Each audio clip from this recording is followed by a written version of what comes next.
Assalamualaikum warahmatullahi wabarakatuh. Baik teman-teman, apa kabar semua? Semoga dalam keadaan sehat walafiat. Baik, materi SKI hari ini yaitu kita akan masih membahas Wali Songo. Nah, yang kita akan membahas adalah Sunan Bonang atau Mahdum Ibrahim. Namun sebelum itu, mari kita mulai dengan baca lafaz basmalah. Bismillahirrahmanirrahim. Yang pertama, biografi Sunan Bonang. Sunan Bonang nama aslinya Mahdum Ibrahim, putra keempat Sunan Ampel dari pernikahannya dengan Nyi Ageng Manila, putri Arya Teja, Bupati Tuban.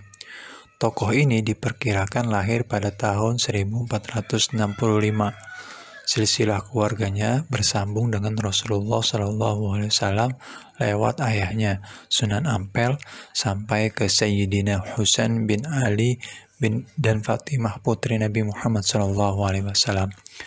Raden Mahdum Ibrahim belajar ilmu agama langsung kepada ayahnya Sunan Ampel, nyantri di pesantren Sunan Ampel bersama Raden Paku, Raden Patah, dan Raden Kusen. Ia juga mengenyam pendidikan agama di Aceh, berguru kepada Syekh Maulana Ishaq sewaktu singgah saat akan melakukan perjalanan haji ke Tanah Suci Mekah. Kecenderungan terhadap seni dan sastra membuatnya banyak belajar kesenian dan budaya Jawa, tentang kesusastraan Jawa, tembang-tembang jenis Majapahit yang populer masa itu kepada ibunya, seorang putri Bupati Tuban yang banyak memahami sastra Jawa. Sunan Bonang dikenal sebagai penyebar Islam yang menguasai ilmu fikih, usuluddin, tasawuf, seni, sastra, arsitektur, dan ilmu bela diri atau silat. Keluasan ilmunya dapat dilihat dari buku-buku sumber yang dijadikan rujukan dalam menulis naskah Primbon Bonang. Naskah ini berisi ajaran tasawuf yang bersumber dari kitab-kitab klasik karangan ulama-ulama sufi seperti Imam Ghazali, Abu Thalib Al-Makki, dan ulama-ulama lainnya. Kemampuan Sunan Bonang sebagai dalang pertunjukan wayang memberikannya kesempatan menyisipkan dakwah Islam melalui seni yang digemari penduduk pada zamannya. Ia mencoba menyempurnakan susunan musik gamelan dan menambahkan irama-irama lagu. Selain sebagai tokoh penyebar Islam, Sunan Bonang juga dikenal sebagai orang yang sangat pandai mencari sumber air di tempat-tempat sulit air. Masyarakat mengenalnya tokoh yang punya banyak kelebihan. Sementara kesaktian yang ditunjukkan Sunan Bonang sebenarnya adalah karomah yang diberikan Allah Subhanahu wa Ta'ala, hidup tidak menikah atau membujang hingga akhir hayatnya. Sunan Bonang diperkirakan wafat tahun 1525 Masehi, dimakamkan di Tuban, sebelah barat alun-alun kota Tuban. Di dinding tembok makamnya hanya tertulis tahun pembangunan dinding menunjukkan pada tahun 1689 Masehi. Yang kedua, peran Sunan Bonang dalam perkembangan Islam di Indonesia. Yang pertama, mengembangkan dakwah Islam lewat seni dan budaya. Alat musik Bonang selalu digunakan untuk mengiringi pertunjukan wayang. Alat ini juga digunakan oleh aparat desa untuk mengumpulkan warga jika ada informasi yang disampaikan kepada masyarakat. Kondisi masyarakat yang menyukai pertunjukan wayang dimanfaatkan Sunan Bonang untuk menarik simpati masyarakat memeluk Islam dengan memasukkan pesan-pesan dakwah Islam dalam pertunjukannya. Yang kedua, memasukkan nilai-nilai keislaman pada tradisi masyarakat Jawa.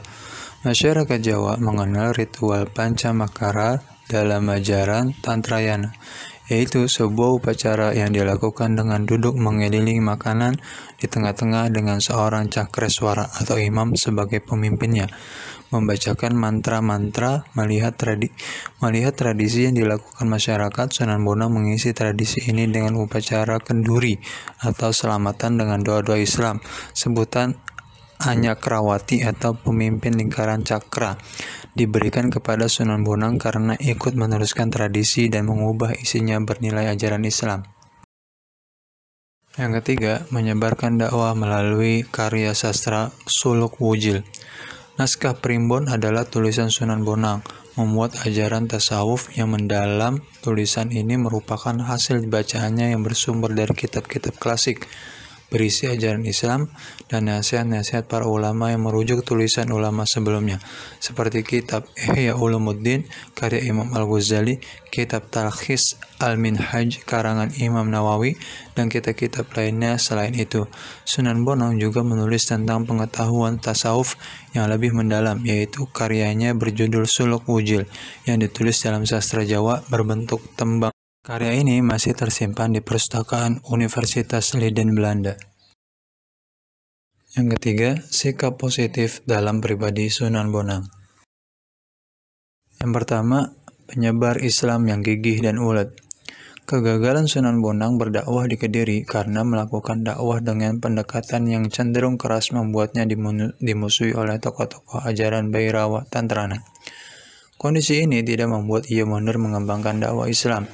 Ia melakukan perubahan strategi dakwah melalui seni dan budaya yang digemari masyarakat. Sunan Bonang selalu mampu memanfaatkan peluang untuk mengajak seseorang menganut ajaran Islam. Yang kedua, seniman kreatif dan inovatif dalam mengembangkan media dakwah. Sunan Bonang memahami sastra Jawa. Ia menulis suluk berisi tembang yang berisi pesan-pesan ajaran Islam. Ia juga mengembangkan dakwah Islam lewat seni pertunjukan dan musik yang digemari masyarakat di zamannya. Kemampuan memainkan alat musik Bonang menarik perhatian masyarakat dan lambat laun mendekat untuk memeluk Islam. Yang ketiga, toleran dalam dakwah. Kegagalannya berdakwah di Kediri dengan pendekatan keras membuat Sunan Bonang merubah strategi dengan memahami tradisi yang sedang berlangsung di masyarakat dan memasukkan nilai-nilai keislaman dalam ritual keagamaan Tantrayana menjadi tradisi lingkaran kenduri atau selamatan yang diisi dengan pembacaan zikir dan doa. Sekian materi SKI hari ini. Semoga teman-teman dapat memahaminya. Kurang lebihnya mohon maaf. Kita akhiri dengan baca lafaz hamdalah. Alhamdulillahirabbil alamin. Assalamualaikum warahmatullahi wabarakatuh.